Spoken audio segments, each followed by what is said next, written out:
할렐루야, 반갑습니다. 저는 죽으면 죽으리라는 안희수 권사님이 지으신 수기 잠시 낭독해 드리겠습니다. 유치장으로 돌아온 지 그럭저럭 2주일이 지났을 때의 어느 날이었다. 나는 다시 불려서 고등계 사무실로 올라갔다. 들어서자 놀란 것은 그렇게 우리들에게 교만하고 대단한 존재 같았던 고등계 주임이 자기보다도 키가 작고 보잘것없어 보이는 도경찰부에서 나온 구가경씨 앞에서 오금을 못쓰고 벌벌 기고 있는 모습이었다. 나는 잡혀오던 날 새벽에 구가경씨를 본 것이 기억나기 때문에 반갑게 인사를 했다. 그는 내가 반가운 얼굴로 인사를 하는 것에 놀라면서 나를 잊어버리지 않았군요 했다. 나는 서슴지 않고 구가경씨님, 그만한 일을 기억 못하겠어요? 하니 그는 다시 감탄한 듯이 내 성까지도 다 알고 있으니 참으로 놀랐는데 주인과 차석과 형사들은 내가 유창한 일어로 자유롭게 자기들의 상관에게 말하며 상관도 나에게 자연스럽게 대해주는 데 대해 놀라는 표정들이었다. 구가경씨는 대단한 아가씨를 불러 들여와 자네들은 쩔쩔매는 것 아니야? 하고 약간 미소를 지었다. 주임도 참으로 대단한 아가씨입니다. 형사들이 모두 반해버리면 큰일입니다. 경씨님. 하면서 경씨의 비율을 맞추려고 했다. 아 그래 자네들이 반해버리면 큰일일세. 그러나 반하게도 됐는걸 하며 아주 너그러운 태도를 보였다. 구가경씨가 그러한 태도로 말을 하게 된 것이 내 처지를 훨씬 좋게 해주었다. 주임이나 차석이나 형사들로 하여금 나를 특별히 조심해서 취급하도록 하는 아주 좋은 방법인 것임을 나는 눈치챘다. 그는 나에게 아주 가볍게 마치 손님과 대화하듯 물었다. 기분이 어떻지요? 아주 좋습니다. 아주 좋다고 어떤 의미로? 왜 그런지 아주 사는 보람이 있는 것 같으니까요. 뭐 사는 보람이 있어? 그래 유치장에서 사는 보람을 느낀단 말인가? 지금에 와서야 겨우 나는 나의 신앙이 어떤 것인가를 시험하는 것 같으니까요. 재수가 된 것이 좋다고 하참 하며 알 수 없다는 듯한 표정을 하는 구가경씨에게 옆에 있던 주임이 그러니까 저렇게 아주 기뻐 보이지 않습니까? 참 이 아가씨는 아직 세상 천지를 모른단 말씀입니다. 경씨님. 그래 이 아가씨는 일본까지 가서 전문 교육을 받았지. 또 고생해 본 일이 없지. 그러니 세상 모르는 철부지 아가씨가 될 수밖에. 이런 유치장에서 저 혼자서만 신이 난다는 것은 참 처치곤란이란 말이야. 전번에 이 아가씨의 일기 쓴 것을 전부 압수해서 읽어보았는데 참으로 그것은 대단한 명문장이더군. 나는 놀랐단 말이야. 그러니 자네들도 똑똑히 정신 차려야 해. 자칫 잘못하다가는 이 아가씨에게 큰 코 다친다는 것을 알아야 해. 그의 말은 더한층 나에게 유익을 가져왔다. 나는 하나님께서 왜 이같이 하실까? 왜 그들 앞에서 나를 이같이 해주실까? 생각하고 마음이 뜨거워져서 죽도록 충성하기를 또다시 결심했다.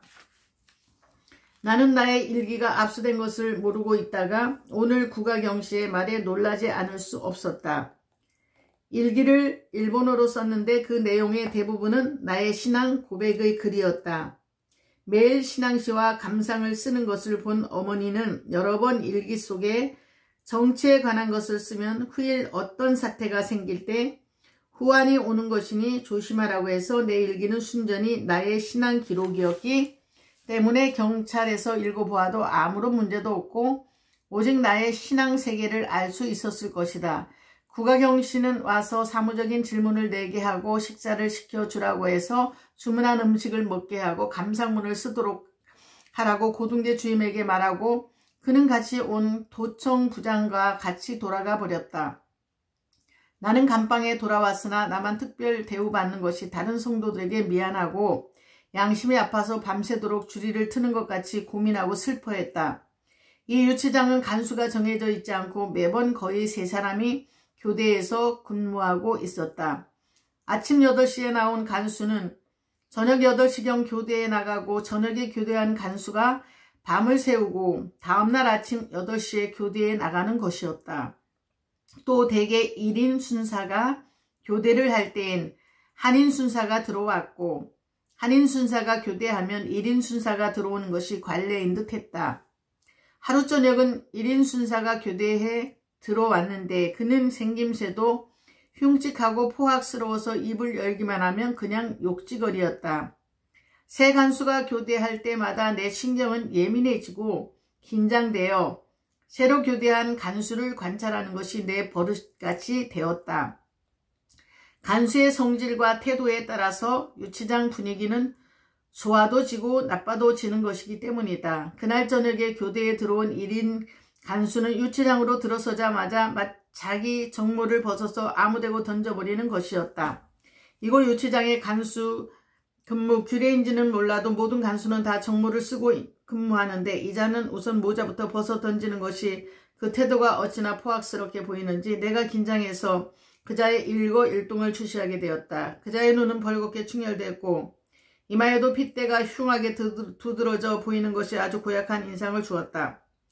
나는 눈을 감고 그자를 보지 않으려고 했지만 그의 거동이 나의 신경을 어찌나 자극시키는지 소름이 끼쳤다. 마치 독사가 독을 잔뜩 품고 옹기대고 있는 것 같았다. 그는 누구든지 조그마한 말소리만 내고 당장 어느 놈이냐 하고 고함을 쳤다. 보통 어느 간수든 소리 지르고 욕하는 것은 예사라고 되어 있는 것이지만 유독히 독을 뿜는 것 같은 전율을 느끼게 하는 것이었다. 따라서 모든 간방의 제수들은 숨도 크게 못 쉬며 조용히 있을 수밖에 없었다. 나는 긴장과 불안 속에서 앉아있는 것이 이 시간이 어찌나 무섭고 긴지 몰랐다. 이자는 밤에 시조하기 위해 형사가 들어와서 제수를 불러낼 때면 간방문을 열어주고는 간방에서 나오는 제수를 공연히 발로 차고 뺨을 때리는 것이 예사였다.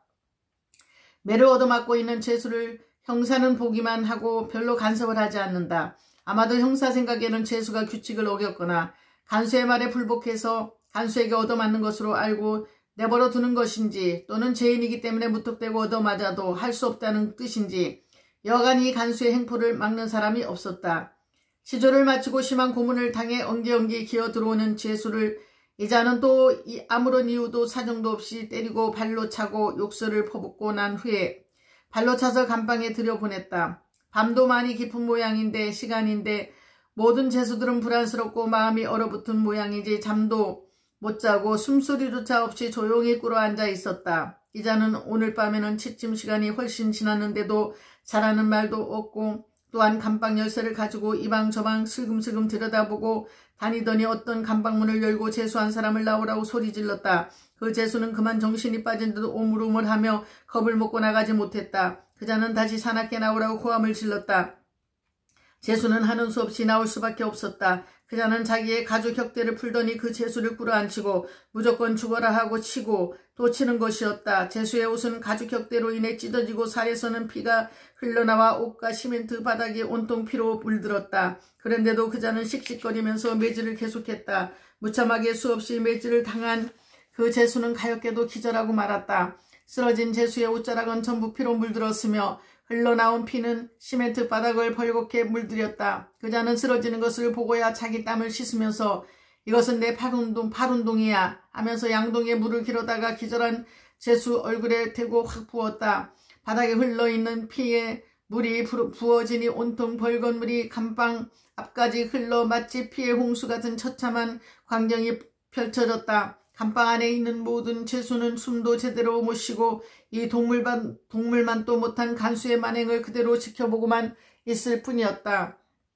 그는 또한 다른 간방의 문을 열고 제수를 하나 끌어내서 바닥을 청소시켰는데 그 제수는 자기도 변을 당하는 것이 아닌가 하는 공포에 부들부들 떨기만 하고 청소를 못했다. 그 악질인 간수는 그를 다시 발길로 차고 따기를 때리고 그리고 또 그 피 묻은 가죽 격대로 다시 그 사람을 후려갈겼다. 한자나 뛰어오르면서 아이고 사람 살리라고 소리를 쳤다. 간수는 또 후려갈겼다. 이렇게 무작정 후려갈기는 가죽 격대가 그 불쌍한 죄인의 얼굴을 휘 감고 지나가자 얼굴에는 새빨간 피가 쏟아지면서 또 바닥에 쓰러져 버렸다. 그자가 쓰러진 사람을 발길로 차 간방 안으로 들어넣자 기절하고 말았다. 물을 끼얹어 정신을 차린 제수를 다시 자기 간방으로 끌고 가서 발길로 차서 들여놓았다. 간방은 살기가 가득 찼고 모든 제수들은 의문심에 얼굴이 불덩이같이 되었으나 누구 한 사람도 담대히 그 악질 간수에게 항의하거나 대드는 사람이 없었다. 나는 얼마나 무서웠던지 이곳이 바로 지옥이로구나 하고 부들부들 떨기만 했다. 이런 무법한 만행이 있은 지 얼마 후 며칠 후 나는 고등계 사무실로 불려나가서 감상문을 쓸 기회가 왔다. 옳다. 바로 이 기회에 엊그제 일어났던 유치장의 지옥상을 쓰자. 나는 고등계 형사가 주는 백지와 연필을 받아들고 쓰기 시작했다. 나는 그날 밤에 이를 처음에서 끝까지 그림을 그리는 걸 상세히 정직하게 썼다. 그리고 결론으로 그 사건에 대한 나의 소감을 첨부했다. 일본이 그 경찰에 기민하고 잘 훈련된 것을 세계에 자랑한다는 기사를 읽은 적이 있다. 그래서 나는 성경에서 우리에게 분명히 가르치신 말씀인 법관에게 순종하라. 내가 잘못하면 그가 너를 책하고 벌할 것이다. 잘못하지 않을 때는 너를 보호하기 때문이다라는 것을 알고 일본 경찰의 우수한 것을 자랑같이 생각한 일도 있었다. 그러나 그것은 내가 이 기사만을 읽고 사실 일본 경찰을 몰랐기 때문이었다. 내가 이번에 똑똑히 보고 알게 된 것은 일본 경찰은 잘하고 못한 것을 판단해서 죄 지우는 것이 아니고 그 형사와 치조간의 성격과 비위와 습성과 취미에 따라서 무죄한 사람도 살인 강도보다 더 심한 고문과 욕을 주는 것을 알았다. 나는 나에 대해 담당해서 치조하는 관리들은 교육도 받아 아는 것이 있어서 나에 대해 판단을 하고 대해주는 것을 감사히 생각하지만 어린 양 같고 비둘기같이 순하고 정직한 수많은 기독교 지도자들이 오늘날 그들이 신앙하는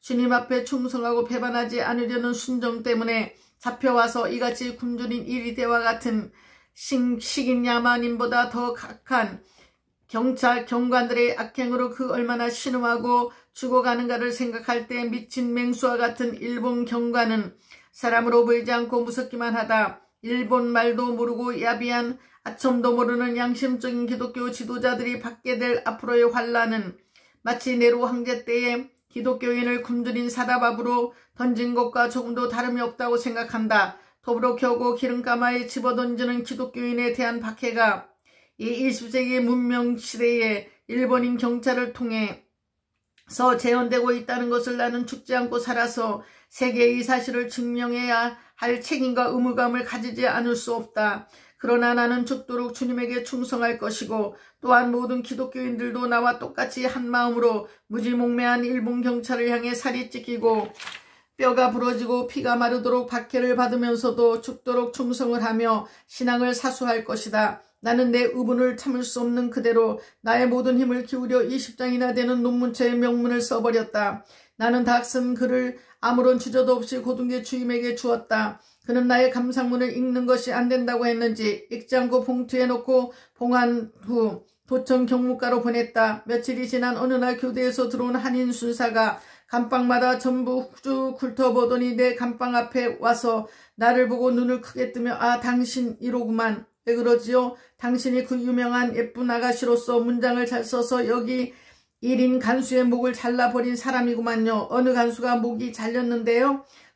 언젠가 밤에 근무한 1인 간수가 유치장에서 미친놈 같은 지랄을 부렸다면서요. 그자가 당장 면직을 당했고 또 경찰서장이 우리들에게 주의시키는 훈시를 내리고 전번에 당신이 쓴 글을 등사해서 경찰서마다 우송했다오. 나는 가슴이 시원했다. 나는 내가 쓴 감상문이 도청 경무과에 송달되어 선교리 경찰서로 지시가 내려 사실을 조사한 결과 그 사실이 발각되어 그 1인 순사는 면직되고 서장이 훈시까지 한 것을 알았다. 나는 참 기쁘고 통쾌해서 주님께 감사했다. 그로 유치장의 분위기는 달라졌다. 일이 생긴 후로는 교대에 들어오는 간수가 나를 유심히 찾아와 보기도 하고 유치장 안에서 꽥꽥 소리 지르는 버릇도 많이 줄어들고 더욱이 무조건 매질을 하는 일은 없어졌다. 어떤 때는 나에 대한 화제가 경찰서 안에 퍼졌는지 사법계에 근무하는 직원들까지도 일부러 나를 찾아 무슨 구경이라도 되는 듯이 들어와서는 유심히 살펴보면서 이쁜 아가씨 선생이라고들 했다.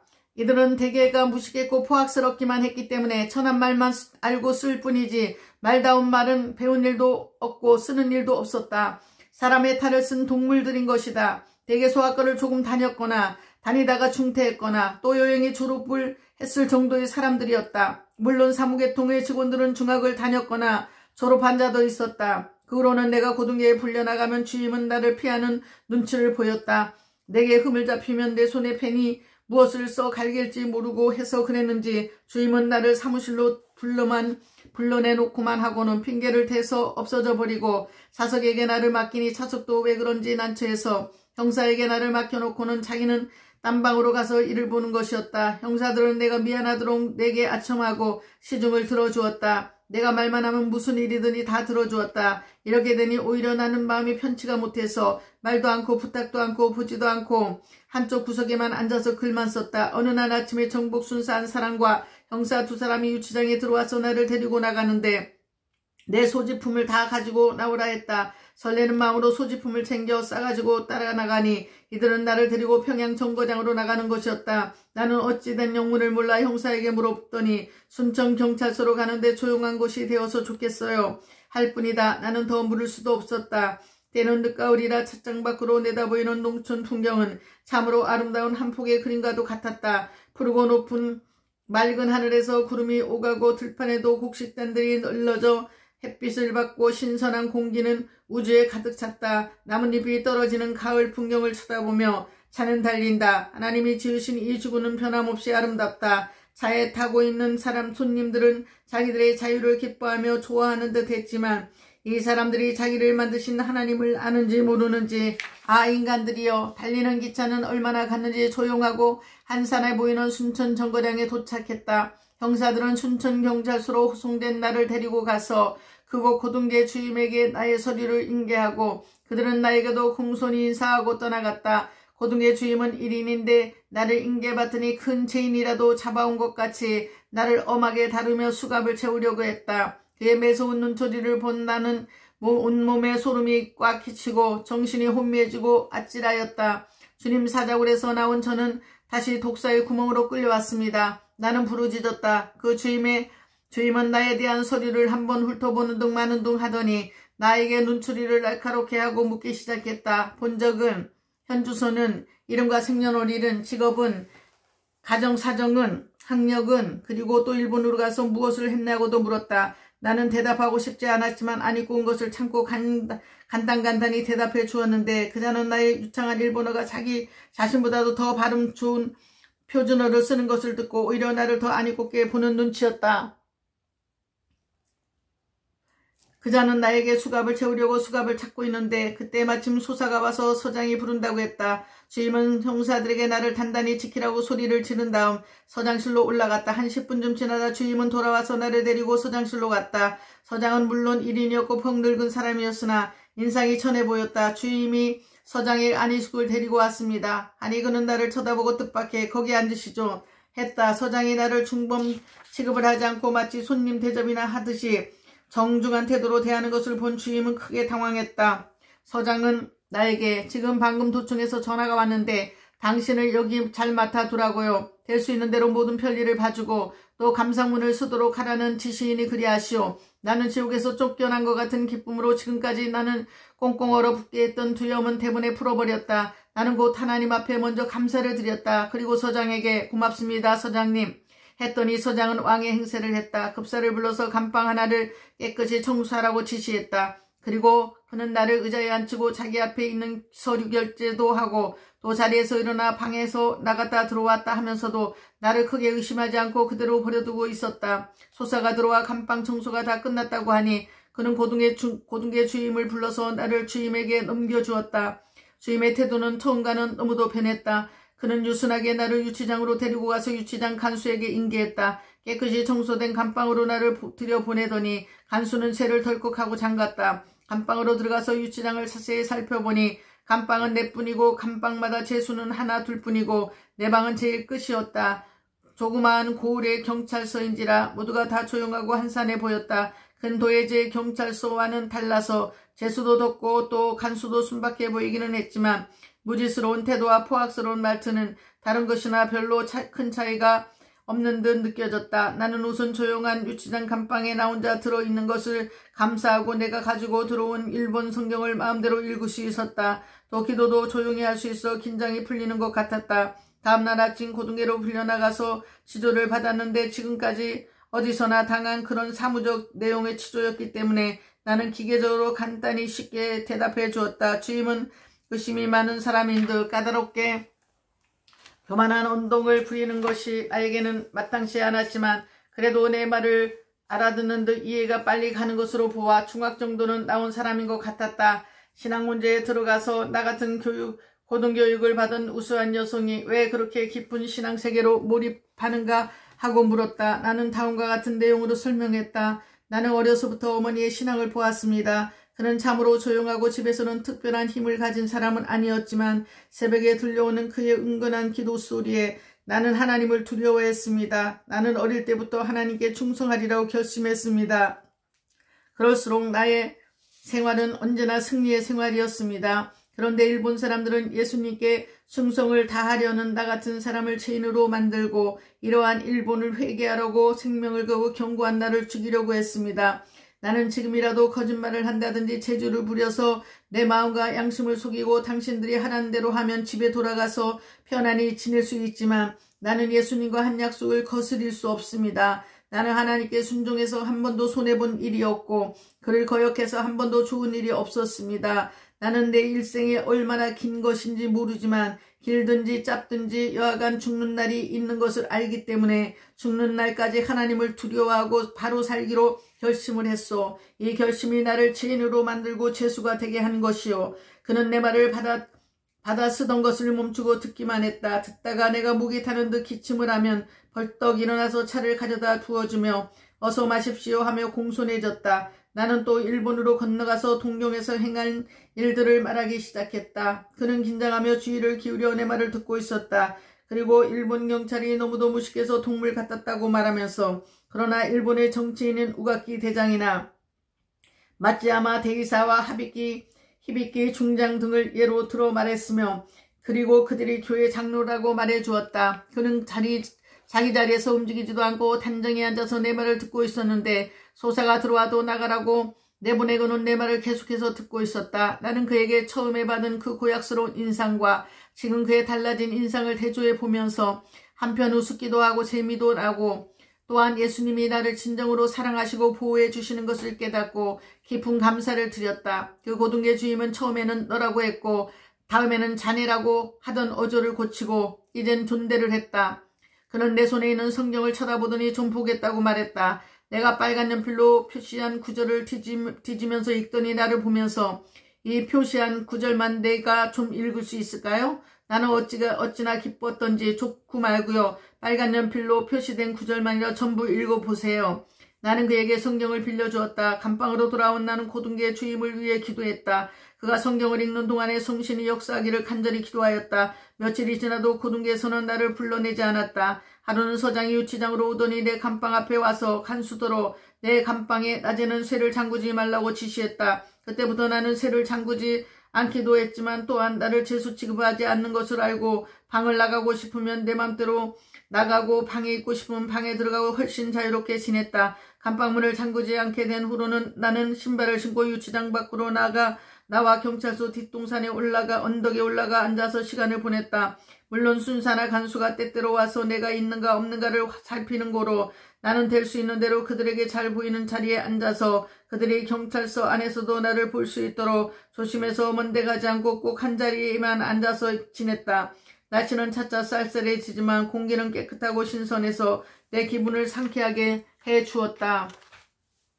맑은 공기와 점점 누렇게 되어가는 가을풀이 깔린 언덕에 앉아서 하늘을 향해 나는 늘 찬송을 불렀다. 언제나 흘러나오는 이 찬송은 내 기도도 되고 내 고백도 되고 애원도 되었다. 나는 또 내가 제일 좋아하고 애송하는 찬송 내 임금 예수 내 주여 부르며 또 나 이제 사나 죽으나 주 뜻만 쫓게 하소서를 계속해서 부르고 나서 주는 상곡의 백합화를 연거퍼 불렀다. 찬송은 언제나 내 심령의 담비였다. 성경을 외우고 찬송을 힘껏 부르고 또 성경을 외우고 또 찬송을 부르고 나면 생명의 기도는 찬송의 기도가 되어서 어떤 때는 더 할 말이 없는 것 같아질 때도 있었다. 그러나 모든 고난을 받는 성도들을 위해서 내 가슴은 불타고 아파서 주님을 붙들고 애원하며 간구하고 또 했다. 나는 성경을 고등계 주임에게 빌려준 채 돌려받지 못했기 때문에 나대로 성경 구절을 애우기만 하고 또 찬송을 부르면서 하나님께 감사를 드렸다.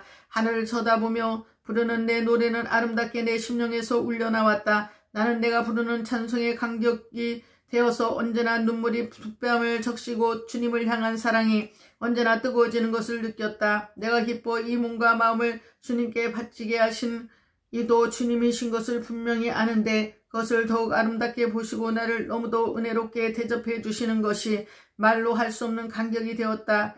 일생을 감옥에서 살아도 만족하겠다는 자신이 생겼다. 왜 나는 일생만을 가졌던가. 만일 내가 1개의 생이 아니라 100개의 생이나 1000개의 생을 가졌더라면 이 모든 것을 다 주님께 드려 순종했을 것 아닌가. 나는 내 희생이 너무도 적은 것을 한탄했다. 바치고 또 바쳐도 오직 부족하기만 한 것 같았다. 하루는 어머니가 면회를 왔다. 나는 어머니가 참을미를 심하게 하기 때문에 여기까지 찾아오지 않기를 바랐으나 한편 또 밤낮으로 어머니를 그리워하는 심정은 어찌할 수 없었다. 나는 어머니를 만나자 너무도 반가워서 어머니를 부둥켜 안고 대굴대굴 굴렀다. 나는 어머니가 참을미로 해서 얼굴색이 병자같이 변했을 줄로 알고 염려했는데 아무렇지도 않은 것을 보고 다시 놀랐다. 어머니 멀미가 나서 어떻게 하셨어요? 어머니는 기쁨이 충만해지면서 그러게 말이야. 나는 내가 순천으로 옮겨갔다는 소식을 형사로부터 듣고 고도려고 했으나 도청에 가서 허가를 받아야 한다고 해서 또 몇 날을 걸려 허가를 받았는데 참을미 때문에 걱정을 몹시 했는데 어찌된 일인지 전차를 타도 기차를 타도 아무렇지가 않구나. 참으로 큰 기적이다. 주님이 내 평생의 병을 고쳐주셨다 하면서 감격에 넘쳐했다. 어머니가 내게 전해준 소식은 너무도 무섭고 놀라운 것이었다. 내가 잡혀오던 날 유명한 목사와 장로 모두 충성스러운 성도들을 잡아다가 평양 성내 각 경찰서에 구속하고는 때리고 고문을 해서 늙은 목사들을 비롯한 모든 성도들이 몇 번씩이나 기절을 하고 어떤 이는 다리가 부러지고 어떤 이는 팔이 부러지고 어떤 이는 거의 다 죽어간다는 슬프고도 무서운 소식이었다. 그래서 어머니는 그동안 그들이 가족들과 모여서 특별 기도를 했기 때문에 여기 찾아오는 것이 이렇게 늦어지게 되었다고 했다. 나는 이 비통한 소식을 듣고 앞이 캄캄하고 아득하고 캄캄해졌다. 그 존경받는 노인 최권능 목사를 비롯해서 충성스러운 주의 종들이 그렇게 혹독한 고생을 하다니 가슴이 터질 듯이 아프고 미칠 것만 같았다. 그러나 감사했다. 그들이 그와 같이 심한 고문과 핍박 가운데서도 변치 않고 하루에 몇 번씩 죽는 것을 오히려 영광으로 알고 있다는 소식이었다. 어머니는 나도 고문을 당할 줄 알고 죽을 힘을 다해서 금식하고 기도했다고 했다. 그런데 내가 자유롭게 지내며 동산 언덕에까지 나가서 주님과 더불어 밀접한 교제를 하며 감격과 감사가 넘치는 시간을 보냈다는 것을 알고 너무도 고맙고 기뻐서 어쩔 줄을 몰랐다. 어머니와 면회하는 것도 그들은 멀리서만 지키고 있었기 때문에 우리가 하고 싶은 말을 마음대로 다 할 수 있었다. 저녁이 되어서야 어머니는 돌아가고 나는 감방으로 들어왔다. 다음날 아침밥을 먹은 후 나는 서장실에 갔다. 서장은 나를 손님같이 대해주었다. 감상문을 쓰겠다고 말했다. 서장이 직접 내주는 용지를 받아든 나는 감상문을 쓰겠다고 하면서 내용은 구시경시 앞으로 글을 썼다. 나를 순천경찰서같이 깨끗하고 조용한 곳에서 자유롭게 지내게 해주는 것은 고맙지만 이렇게 날짜만을 보내는 것은 법을 무시하는 처사로서 나는 심히 못마땅하게 생각하는 바입니다. 만일 내게 죄가 있다면 그 죄를 가지고 법대로 제명을 붙여서 처리할 것이고 아니면 아닌 대로 처리해야 마땅하다고 생각합니다. 나는 평양 본서에 갇혀있는 여러 기독교 지도자들과 똑같은 생각과 태도를 가진 사람이며 같이 모여서 신앙을 지키는 일을 한 사람이니 나만 혼자 이곳에 둘 것이 아니라 나도 마땅히 평양 본서 유치장에 감금해서 다른 기독교 지도자들과 같이 치주하는 것이 합당하다고 생각합니다. 내가 가장 원하는 기도하는 것은 평양 본서 유치장으로 가는 것입니다. 만일 내가 이곳에 이대로 있게 된다면 어떤 의미에서 큰 위험을 빚어낼 우려가 있다는 것을 첨가합니다. 라고 써서 보냈다. 이 감상문을 쓴 지 4월 만에 도청에서 국가경시와 형사가 왔다. 고등계 주임은 쩔쩔매면서 나를 데리고 갔다. 나는 국가경시를 만나니 무척 반가웠다. 이 늙고 조그마한 할아버지는 그 무식한 일반 경관들과 비교하면 전혀 딴판이고 경관 냄새가 없고 마치 국민학교 교장 같은 인상을 주기도 했다. 아가씨 어떠세요? 그의 음성과 말은 참으로 경관 같지 않았다. 나는 그에게 인사한 후 내가 어떤 말을 할 것인가를 주목했다. 그는 감상문 끝에 쓴 의형성이란 무엇인가를 조용히 물었다. 나는 대단히 곤란했다. 사실은 내가 빨리 평양 본소로 옮겨서 주님이 도와주신 대로 성도들에게 도움이 되고자 하는 급한 마음으로 쓴 말뿐이고 또 그렇게 써야 주의를 환기시켜서 속히 평양 유치장으로 데려갈 것이라고 믿어 쓴 말인데 무슨 뜻이라 하라고 물으니 어떻게 대답해야 될지 몰라서 대답을 못하고 가만히 있기만 했다. 그는 대답을 한참 기다려도 내가 아무런 대답이 없으니 고등계 주임에게 다시 물어보았다. 주임은 당황해 대답을 선뜻 못하고 우물쭈물하더니 이 아가씨는 젊고 아름답고 하니 입으로 말 못할 여러 가지 무엇이 있는 것 아닙니까 경신님? 경신이는 이 말을 어떻게 받아들이니 참 그렇군 하며 머리를 끄덕끄덕 하더니 한참 생각을 했다. 나는 그들이 제멋대로 추측하는 것을 하는 대로 맡겨두고 그런저런 그저 그런 것처럼 하면서 앉아 있었다. 나는 내가 평양 본소로 옮겨가서 성도들의 고통이 덜하게 도와드리기 위해서는 어떻게 해서라도 이곳을 떠나 평양 본소로 가는 수밖에 없었다. 경신은 나를 한참 쳐다보더니 본소는 아주 더러운 곳이고 많은 도둑놈들과 같이 지내지 않으면 안 되는데 나는 좋은 개다 싶어서 제 수인이 제수답게 도둑놈들과 지내야 되지 않아요? 경신은 더 이상 다른 말이 없었고 내게 대한 것은 고등계 주임으로부터 보고를 받고 알고 있는 모양이었다. 경신은 기차 시간에 맞추어 떠나갔다. 떠나려고 할 때 나는 또 간곡히 부탁했다. 그러나 그는 아무런 약속도 하지 않고 방을 떠나면서 혼자 말처럼 지조를 해야 할 터이니 역시 본소에 오지 않으면 안 될는지도 모르겠군. 내가 이 먼 곳을 매번 올 수도 없는 일이고 하는 것이 내가 부탁한 대로 데려갈 듯한 눈치를 보여 나는 참으로 기뻤다. 그러나 경씨가 다녀간 지 일주일이 지나도 아무런 기별이 없어 나는 열심히 평양 본소로 옮겨갈 수 있게 해달라고 기도했다.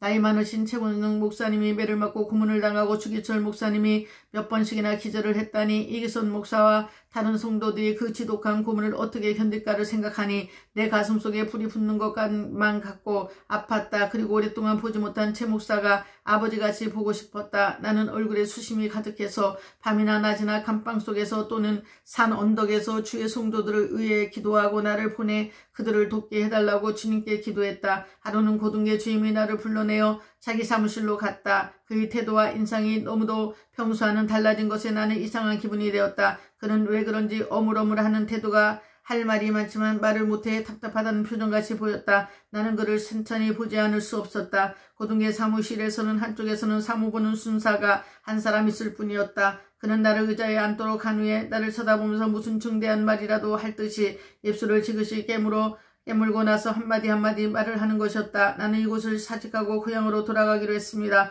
뜻하지 않았던 말을 두고 나는 깜짝 놀라서 사직한다고요? 하고 다시 물었다. 그는 조용하게 그러나 어떤 결심을 보이면서 이제는 그냥 이대로 일을 계속할 수 없게 되었습니다. 나도 한번 사람이 달라져서 좀 달라진 생활이 하고 싶어졌습니다. 하면서 나를 응시했다. 나는 그가 파면을 당했는가 해서 무슨 좋지 않은 일이라도 생긴 것 아닙니까? 아니요, 내 자신이 사직서를 내려고 결심한 것입니다. 말로 못할 번화가 나의 마음속에서 일어났습니다. 형식상으로는 배가 아파서 고향으로 가서 정양한다고 한 것이지만 실은 나는 이 직업이 싫어졌기 때문에 이번 기회에 전혀 다른 새로운 생활을 하려고 하는 것입니다. 그는 내게서 빌려가던 성경을 내 앞에 보이면서 부탁이 하나 있는데 다름이 아니고 이 성경을 나에게 주실 수 있겠습니까? 나는 가슴에 큰 충격을 받았다. 오히려 제가 부탁하고 싶은 일인데요. 어서 사양치 말고 그 성경책을 가지고 읽어주세요. 나는 지금까지 주임을 위해 많은 기도를 해왔습니다. 그는 눈을 크게 뜨면서 기도해 주셨습니까? 아참 그렇군 그래 하면서 감격 어린 목소리를 내고 머리를 숙이면서 참으로 고맙습니다 하고 인사를 하는 것이었다. 그는 나를 동산 언더바지까지 데려다 주면서 여기서 쉬라고 하고 들어가는데 돌아가는데 그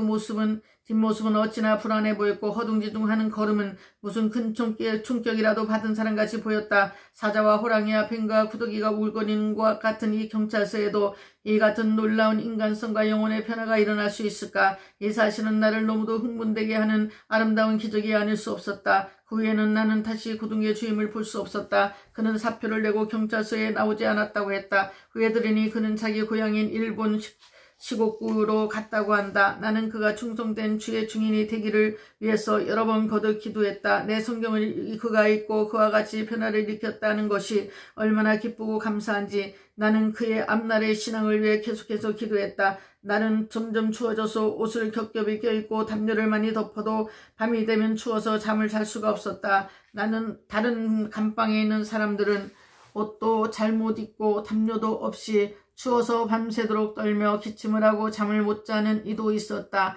간수도 밤이 깊으면 화로를 갖다 놓고 손발을 째면서 벌벌 떨고 있었다. 어느 날 저녁 늦게 발자국 소리가 요란히 나더니 형사와 순사가 한 사람씩 유치장으로 들어왔다. 그들은 나를 불러내면서 나의 소지품을 가지고 나오라고 했다. 그리고 경찰서에 보관하고 있는 나의 서류들을 가지고 나와서 나를 데리고 순천 정거장으로 나왔다. 우리는 곧 평양으로 가는 기차를 타게 되었다. 나는 별이 총총한 밤하늘을 차창으로 내다보았다. 나는 평양으로 가서 성도들을 크게 도울 수 있는 주의 쓸만한 여종이 되게 해달라고 애원하는 기도를 했다.